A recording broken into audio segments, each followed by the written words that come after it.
15 heures heure locale du Caire, bonjour et bienvenue à ce journal en langue française. Commençons tout d'abord par les principales nouvelles. Le président Abdel Fattah el-Sisi arrive à Sochi en Russie pour présider le sommet Afrique-Russie avec le président Vladimir Poutine.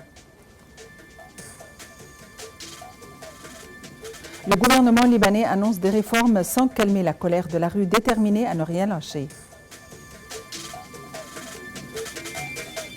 Poutine et Erdogan ont pourparlé à Sochi à quelques heures de l'expiration d'un ultimatum turc aux forces kurdes en Syrie.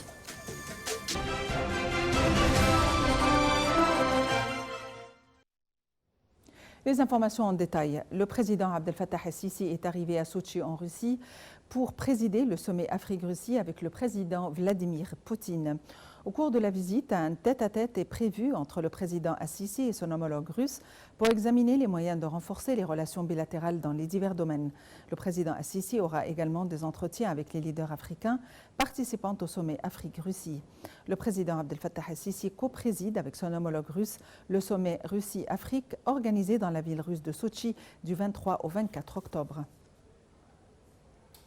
Le Premier ministre Mostafa Madbouli a tenu une réunion avec la ministre du Tourisme pour examiner les derniers préparatifs de la mise en fonction du portail électronique égyptien baptisé Al-Omra. Au cours de la réunion, la ministre a déclaré que les compagnies touristiques égyptiennes ont authentifié les contrats avec le partenaire saoudien à travers le portail électronique conformément au système saoudien adopté. Il est à noter que tous les programmes d'entraînement de ces compagnies seront appliquées dimanche prochain. Il est prévu que le portail électronique sera mis en service le 20 novembre prochain. Le secteur de la sécurité nationale a été en mesure de détecter une tentative de la formation terroriste des frères, profitant de l'incident de l'étudiant Mahmoud Al-Banna au gouvernorat d'Al-Mounofeya pour susciter le chaos et le désordre dans le pays. Les forces de l'ordre ont arrêté les éléments provocateurs ayant en leur possession des affiches d'armes blanches et une mitrailleuse pour paralyser le trafic devant le siège du tribunal où se déroule le jugement de l'accusé à Chebinekoum.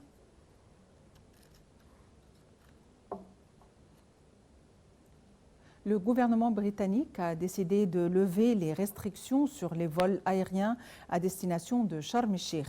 L'ambassadeur britannique Jeffrey Adams a déclaré que cette annonce faisait suite à une coopération étroite entre les deux pays.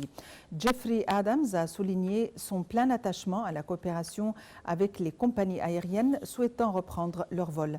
La Grande-Bretagne avait suspendu ses vols aériens à Sharm el-Sheikh à l'issue du crash de l'avion russe en 2015 et depuis lors, la plupart des pays européens ont repris leurs services aériens à Sharm el-Sheikh.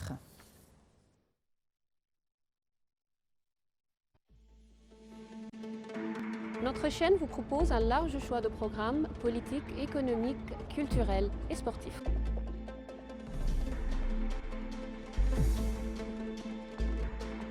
Les événements économiques quotidiens vous sont présentés et analysés. Suivez de près tous les événements politiques, économiques, culturels et autres sur notre chaîne. Nile TV International, c'est la voix francophone de l'Égypte. Les Libanais semblaient déterminés à ne rien lâcher avec un 6e jour prévu de rassemblement contre la classe politique. L'annonce la veille de réformes économiques d'urgence n'ayant pas convaincu après des années d'inaction du pouvoir. À l'issue d'un conseil des ministres extraordinaire, le Premier ministre Saad El-Hariri a annoncé devant la presse l'adoption de mesures essentielles et nécessaires. Il a notamment promis un budget 2020 sans impôts supplémentaires pour la population, une baisse de 50% des salaires du président et des ex-présidents, des ministres et des députés, ainsi que de nouvelles taxes sur les banques. Le président Poutine et Recep Tayyip Erdogan se retrouvent aujourd'hui à Sochi, en Russie, à quelques heures de l'expiration d'un ultimatum turc aux forces kurdes en Syrie qui, après une courte trêve, sont menacés d'un nouvel assaut. La rencontre des dirigeants russes et turcs et de leur délégation doit débuter dans la station balnéaire du sud de la Russie et devrait être suivie d'une conférence de presse. La Turquie a fait savoir qu'elle mettrait en place une zone de sécurité de 120 km de long dans le nord-est de la Syrie dès la fin du retrait des forces kurdes au terme d'une trêve expirant aujourd'hui à 19h GMT. Dans un premier temps, la zone de sécurité s'étira entre la ville de Tal Abaid, prise par les forces turques au début de l'offensive, et celle de Ras El Ain, dont les derniers combattants des YPG se sont retirés dimanche. Après le retrait des troupes américaines du nord de la Syrie, les forces kurdes ont fait appel au régime syrien qui a déployé des troupes dans certaines villes, compliquant la création de la zone de sécurité voulue par Ankara. Le président américain Donald Trump a annoncé qu'il restait un petit nombre de soldats américains en Syrie alors que les troupes ont quitté le nord-est du pays comme prévu. Ces soldats se trouvaient dans une partie totalement différente de la Syrie, près de la Jordanie et d'Israël. Un premier retrait de soldats américains des abords de la frontière turque dans le nord-est de la Syrie avait ouvert la voie le 7 octobre à une offensive de la Turquie contre les combattants kurdes des forces démocratiques syriennes FDS. Le président syrien Bachar el-Assad a affirmé lors d'une visite inédite dans la région d'Idleb, au nord-ouest, que la bataille qui s'y déroule contre les terroristes et les rebelles était la clé pour mettre fin à la guerre qui déchire la Syrie depuis 2011. La bataille d'Idleb est la base pour mettre fin au désordre et au terrorisme dans toutes les régions syriennes, a souligné M. Assad, selon la présidence, lors d'une visite près de la ligne de front à Idleb, la première dans cette région depuis 2011.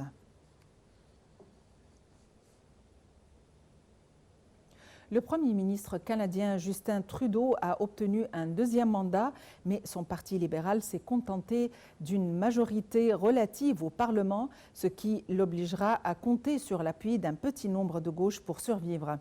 Les libéraux avaient remporté ou étaient en tête dans 156 des 338 sièges en lice à la Chambre des communes.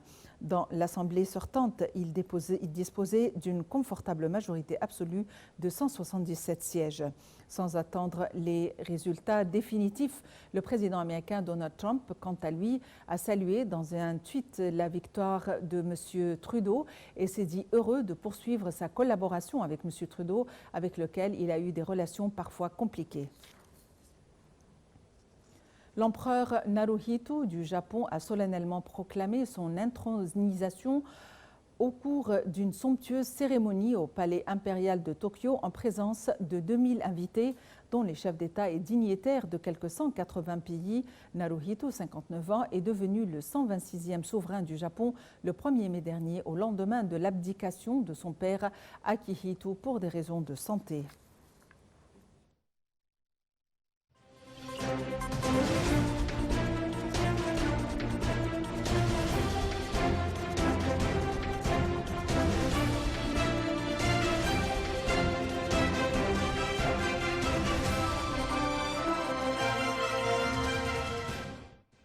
Amorçons notre page économique par cette nouvelle concernant les indices de la Bourse du Caire qui ont varié au cours de la séance d'aujourd'hui, soutenus par les opérations d'achat des investisseurs égyptiens et arabes.